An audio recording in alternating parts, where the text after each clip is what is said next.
أهلا بيكم. قبل ما ندخل في أي كلام كبير خلينا أقولك حاجة مهمة جدا.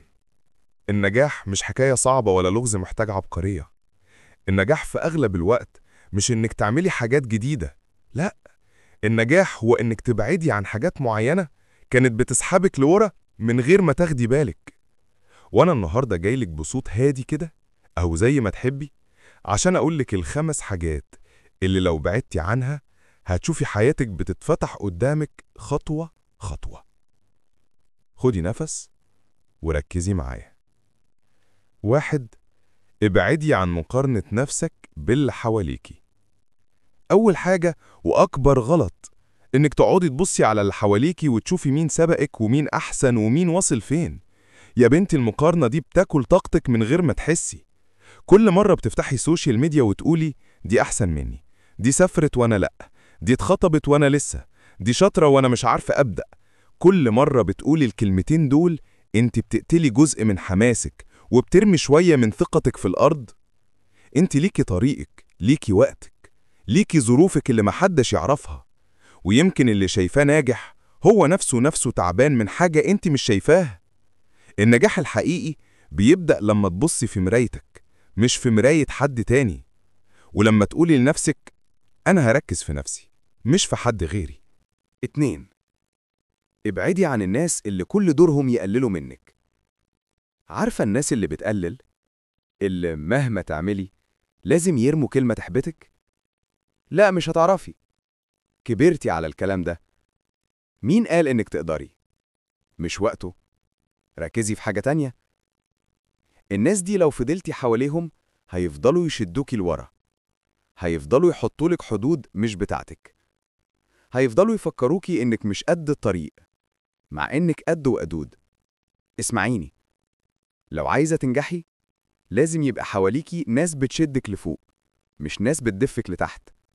ناس بتحب تشوفك بتكبري مش بتصغري. يمكن ما تلاقيش ناس كتير كده، وده طبيعي، بس المهم إنك تتعلمي تبعدي وتتعلمي تقولي لا، أنا مش هسمع الكلام ده. لا، أنا هكمل حتى لو محدش مصدق فيا. النجاح محتاج جرأة، والبعد عن الناس الغلط أول خطوة. 3. ابعدي عن عادة تأجيل نفسك. تأجيل نفسك وانت عارفة إن ده أكبر عدو. كل يوم تقولي هبدأ بكرة، لما أرتب حياتي، لما أنظف أوضتي، لما أكون فاضية، لما أحس إني جاهزة. وبكرة يجي ونرجع نأجل، ونلاقي نفسنا بقالنا سنين واقفين في نفس المكان. خدي بالك، العمر ما بيستناش حد، والوقت اللي بيعدي مش بيرجع. ولو فضلتي تستني الوقت الصح مش هتعملي حاجة. ابدأي حتى لو مش جاهزة. ابدأي حتى لو مش عارفة هتنجحي ولا هتفشلي. ابدأي خطوة صغيرة على قدك، لأن الخطوة الصغيرة دي هي اللي بتفتح الباب للي بعدها. النجاح مش محتاج استعداد كامل، النجاح محتاج جرأة، وإنك تتوقفي عن الهروب من نفسك. 4. ابعدي عن التفكير الكارثي. عارفة لما يحصل موقف بسيط وانت فجأة عقلك ياخدك للآخر؟ لو فشلت، لو الناس ضحكت عليا، لو خسرت كل حاجة، لو محدش سمعني، لو التفكير السلبي ده بيشبه باب اسود، لو فتحتيه مرة بيسحبك وبيخليكي تشوفي أسوأ سيناريو حتى لو هو مش منطقي أصلا. يا بنتي، الهدوء مش رفاهية، والتفكير بعقلانية مش ضعف، وإنك تعرفي تفصلي بين الواقع وبين حاجات عقلك بيخترعها دي قوة. لو عايزة تنجحي لازم تتعلمي توقفي مخك لما يجري بيكي بعيد.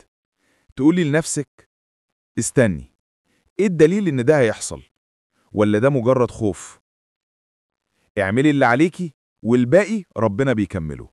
بس التفكير الكارثي عمره ما بنى نجاح، هو طول عمره بيهد ناس كانت تستحق توصل. 5. ابعدي عن جلد الذات. خدي بالك من النقطة دي لأنها أخطرهم كلهم. جلد الذات إنك تفضلي كل شوية تلومي نفسك، تكبري غلطاتك، تفضلي تراجعي كلامك، تقولي أنا السبب، أنا غلطت، أنا فشلت، أنا مش نافعة، أنا كان لازم أعمل أحسن. الحتة دي تحديداً بتكسر النفس وبتخليكي واقفة مكانك حتى لو عندك القدرة إنك تطيري. اسمعيني كويس، مفيش حد في الدنيا بينجح وهو بيجلد نفسه.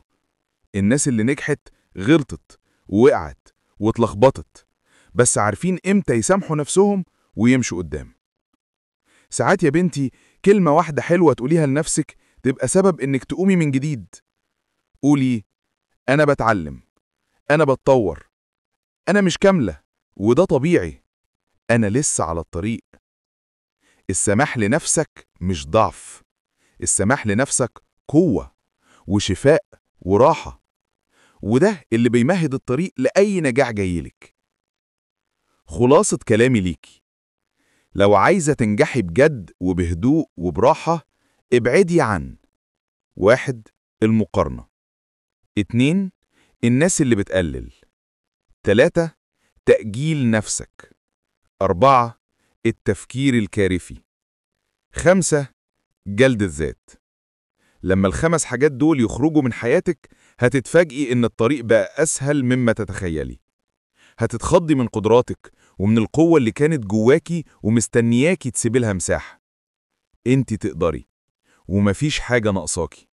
كل اللي فضل إنك تبعدي اللي بيكسرك وتسمحي لنورك يبان، وأنا هنا معاك خطوة بخطوة.